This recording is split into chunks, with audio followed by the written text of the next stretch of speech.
ربنا ونكسن دعوة إذا هانتم بملك صدق دعوة إنسان يسك استمر دعوة إنسان با وسد هذا برنامج شجاع روان كويد إنه دبعت دعوة كصومالي فايسة تودن كيبالا تاني حلقي أي ماشى كبح للدولة دي دحوه قامنا يا الله أن حارس جنرال محمد سياد برا واحد ذلك الصومالي يسبب دليل دقال الله دولة لأن يفاضل shacabka Soomaaliyeedna waxa soo food saaray dhibaatooyin kala duwan iyagoona u kala qaxay wadamada dariska la dalka Soomaaliya halka qaarkoodna ay uga sii gudbeen wadamada caalamka si kastaba ha ahaatee intooda badan waxay ku hungureen hamigoodii ahaa inay helaan nolol dhaanta midii ay ka soo carareen dalkooda hooyo waxa iyana jirta qaar ku nafwaayay saxaraha iyo badaha waaweyn ee u dhaxeeya qaaradda Afrika iyo Yurub iyagoo beegsanayay dalalka Yurub halka kuwa kalena ay ku jiraan xabsiyada adduunka waxa ka dhacan marka qaarkood in dadka Soomaalida lagu xiro qaarkood loo ayo waddanka Suuriya qaarkoodna la xiro oo galaan xabsi ku yaalo magaalada Antakya ee ka tirsan haddaba daawadayaal sadcaal ugu kuurgalayay telefishinka caalamiga ee Kalsan TV qaar ka mid ah haweenka Soomaaliyeed ee ku dhibaataysan waddankan Uganda ayaa waxaanu mid ugu booqanay hoyga ay kaga nool yihiin caasimadda Kampala waxayna nooga warbixiyeen dibka ku haysta dalkan Uganda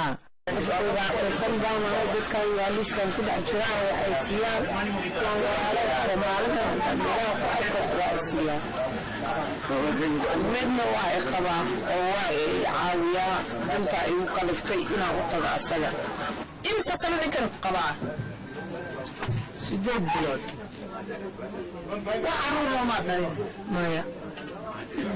marka halkeed ku nooshayo qolka gurigaaga ku nooshay waa halkan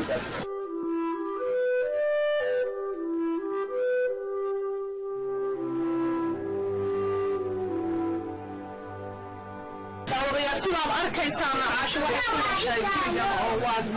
dadka meesha degan waa dad madow waa Ugandese marka caasho waxay u hoyataa gurigan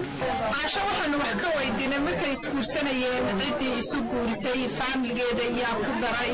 qaab nooceeya bay maadaama uu nin ajnabi yahay oo Ugandese yahay oo aan xitaa diinta muslimka haysan qaabka isu guursadeen iyo markaan wax ka weydiinay caasho waxay noogu jawaabtay qof ugu daray malahan ninkan aniga danta baa igu qaliftay qof ugu daray malahan ninkan waa nin ajnabi ah danta igu qaliftay family-geygana meel ku kala maqan yihiin ma og yani wax dhibaato oo kale xagga ka soo gaara ma jirto diintaada ka soo gaara ama wax lagu aflagaadeeya ama wax dhibaato oo dilaa ku qabtaa waa jirta wali aflagaadeeya wali idaacayeeya laakiin aniga uma fiirsado dhinaca Ilaahay waa idilaa ninka waa idilaa oo Ilaahay wax soo shaqay wax keen anigana wax ma haysto masaakiina iska hayadaan wixii keenin waa la iburanaya jidkan saxanaya marka yaa ku dhuftay asaga marka yaa ku dhaxtay maya Ilaahay dartiisa uu afmaado dalka muxuu ku dhuftay dhagax marka markuu dhagaxa kugu dhufanayo miyaad istisheen miyaad sababta nooceen kugu dilay raashinka ma raashinkeen buu ku yiri misaanada raashinkeen asaga ay dhahay كان راشن كان ودا راشن ما هي نيوانا دبعتسن سكيداف وايكالتور والإدلي لو قدرت كون هذا الشام دواد قبر سوماليات أصبحني إنجليز سلا كيسان دا ولا يلا عاش وقبر إسكان ووضع كيوغادا إنك الصاعي نو شيكتين إن القواعي منك على بكتها لكن ماما اللي هو ماموي كوضع كيوغاندي ساوانا ماما عاوسا عاش وانا كوريغان أي تكنها عاش ماما إسكالي أبالي Mazuri Aisha kuja hapa kama naomba usaidizi mimi kama mama niko na nyumba hii mimi napanga ina mtoto mimi na yeye kumzuri sio namna tunapata chakula kidogo kiasi hivi na kulala hivi ina nyumba hii ya nani sio yangu bila pangisha nipangisha tu alafu nikubakia Aisha mahali ya kulala ndio nampatia pasi ya nyumba ya kulala kama watu ukamwelezea nje na maamada waxay noo sheegtay inay Aisha caawiso oo ay sariir siisay sidoo sidoo kalena ay qaar kale Soomaaliya oo haweenka Soomaaliyana ay mararka qaarkood caawiso waa maamada guriga ee caashina nooshahay caasha ay la nooshahay wuxuu degan yahay guriga loo degan yahay maamadana iyo family saasay caasho ku siisay mama santi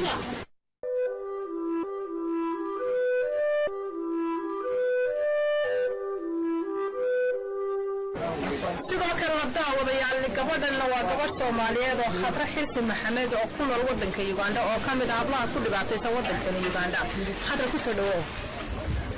السلام عليكم aan leeyahayna ma jirto waxaan la noolahay qabiilka beledka oo dhashay hal wiil oo yar oo waxaan qabaa oo Arab ah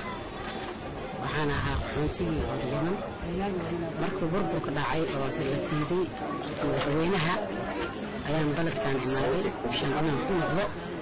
refuuji dadka dhuufaya aan ka mid noqdo dhibaatooyin badan aan la kulmay guriga ijaarka waa iska dhiibi kari waayay lacag 300 kun oo laga qaaday markaas ka bacdigeedna islaan halkaan joogto Ugandaysa aan iskala degay ida iska saacada wiilkeedana laga soo jiraa qabiilkiisana waa Yemen waana yaafac sanaya hatta muslimka ah inaad garab qabataan waxaan ku nahay Soomaali 3 gabdhood waxaan dhaafnana ma laha balwad kasta waa si isticmaalna duruuftana ma jeesay inaan isticmaalo dadkan ka dhalana dadkan xun waaye faa'iido ma laha inayna saacidaan waxay masiinana waxa ku cabaysan jaad sigaar markaan marka kaas aniga maanta waxaan abaal u hayaa dawladda Uganda iyo shacabka Uganda soo dhaweeyeen wiilkaygan kaga jecel alxamdulillah wuxuu ilaahay siiyay isqaadna marmarna waa iska qadna marmarna matookadena iska qadna waxaa lagu jira malaha laakiin haddii dad Soomaali dad Soomaali inay garab qabtaan maxay cuntada ha noqoto wax kasta ha noqoto inay siiyaan ka jeclaan intii adduunka joogaan dadkeeda inay ku jiraan waxa ay soo yeelan waxa ay sistaan mid ma jirto ilmaheegana waa saddex yaa ku caawiya yaa sala degan tahay yaa islaantaas aan deganahay oo magaceeda waxaa lagu wasiiyaa saacado waxa loo dhigo jiro malaha alxamdulillah waqtiga xalana waa iska Soomaali badan meeladan kama aqaano waa ku cusubay saas darteeda gabadhan walaashayda garab taagan ayaa maanta la imaaday aad u mahadcelinaya dadkan oo maanta anaga garab qabanayaan ama saacidayaan mushkiladeyda badan jiro magaalada ku dhigtaysan badan waxaa jira xataa xaasas iyo caruur leh oo waxba aan haysan xataa luqmada ceesh aan karsan karin alxamdulillah ilaahay uu baa iska leeyahay marka ilmaha yar ee aad dhashay waxaad noo sheegtay inuu Arab yahay yaa kugu caawiyay ninkii dhalay waagi ugu dambeysay asoo Ethiopia isboosan hooyadii soo xareysay ugu dambeysay magaciisa waxaa la dhahaa Maxamed Axmed Taag waxaa ma haysaayo ma xirkeena wax dhiida maleedihin iyo ma yareerkeena muddo intii 3 bilood hadaan dhibaatadan soo dhimaan sida kulay telefoonkeeduna waa digay ama dadku maray madabana adna shiimaydu dilaan wax dhibaato ama idinku sameeyaan waxay dhibaatada ugu weyn taas tahay oo idinku sameeyaan madaba la shiin ana marka kulay waxba idin sameeyaan waxaa jiraayo aniga yarada xiriirka waa Christian laakiin qalbiga Islaam markaan joogin xataa cunugay cuntada saaxiibsan isaga waa Ugandays saas darteed aniga waa lagu soo joogin jirtay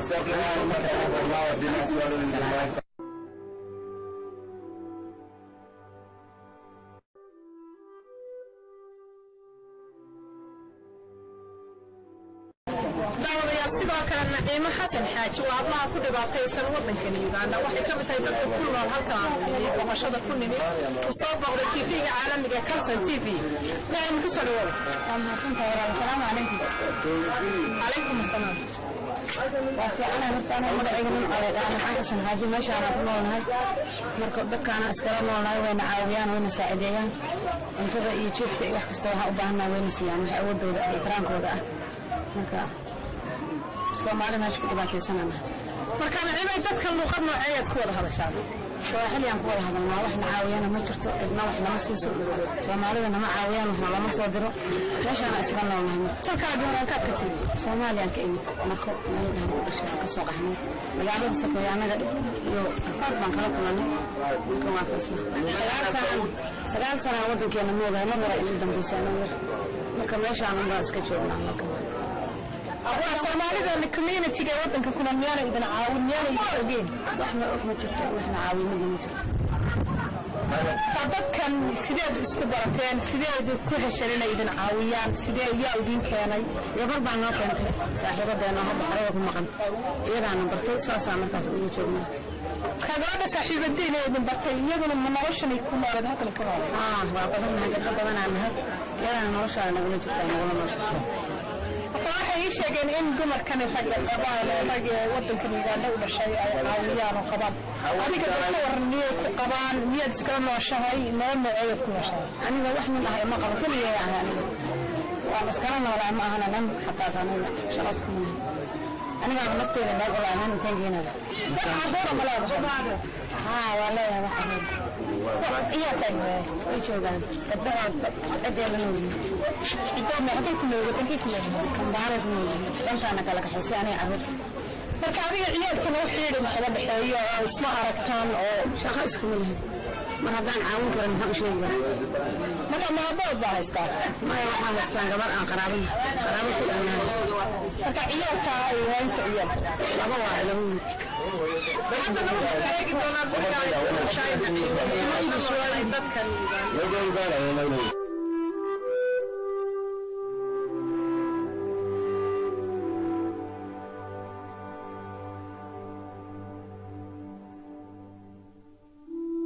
sidaan arkaysaana waxaan soo galnay hoygii ay hooyan jirtay naciimi ee ay ku noolayd ee ay dadka Ugandiiska ay ku caawiyaan hoygan halkaan fadhina waa halka ay naciimi seexato una hooyato dadka caawiya iyo dadkan aad arkaysaan waa dadka naciimi caawiya ay iskala nooshahay ilaa wax dhiba kulli aniga kuma qabo dad fiican waay dadkan hadda isbaataan aslantaa marka dadkan waa iska nooshahay ma waxaad ka noqotay iska qof Ugandiis aad la noqotay oo iska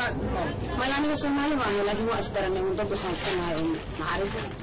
ma wadi dad Soomaali oo guri ku siiya ama ku caawiya ama aad iska noolaatid waan waay maxaad u shaqaysan weeyeen in dhalinyaro abaatay waad shaqaysan kartaa xanuun ma qabtid saad noo sheegtay waad caafimaad qabtaa maxaad u shaqaysan weeyeen runta waa caafimaad qabaa laakiin meel aan ka shaqeeyo ma arkin waa shaqaysan lahay marka gurigeena sariir baad seexataa mise aan kala ka seexataa meesha dhulkaan iska seexdo marka Ugandis midkiisa ku seexataa marka sariirtaan seexdaa marka waxa ma ku sameeyaan adiga ma ku dilaan ma ku marka qaarkood wax xad guriga waxba ma sameeyaan ugu dambeyntiina haweenkan Soomaaliyeed ee ku dhibaataysan dalkan Uganda waxay gacan iyo taageero ka sugayaan walaalahooda Soomaaliyeed maalmaha barakaysan ee bisha Ramadaan iyagoo ka filaya inay uga miciinaan noloshan qalafsan ee kula jiraan dadkan aanay wadaagin dhiig diin dhaqan iyo weliba abtirsiin daawadayaal barnaamijkii aan ku eegaynay dhibaatada haweenka Soomaaliyeed ku haysata waddanka Uganda intaasaan ku soo gabagabeynay intaan ku kulmayna barnaamijkan oo kale waxaan kaga tegaynaa sida iyo amana Allah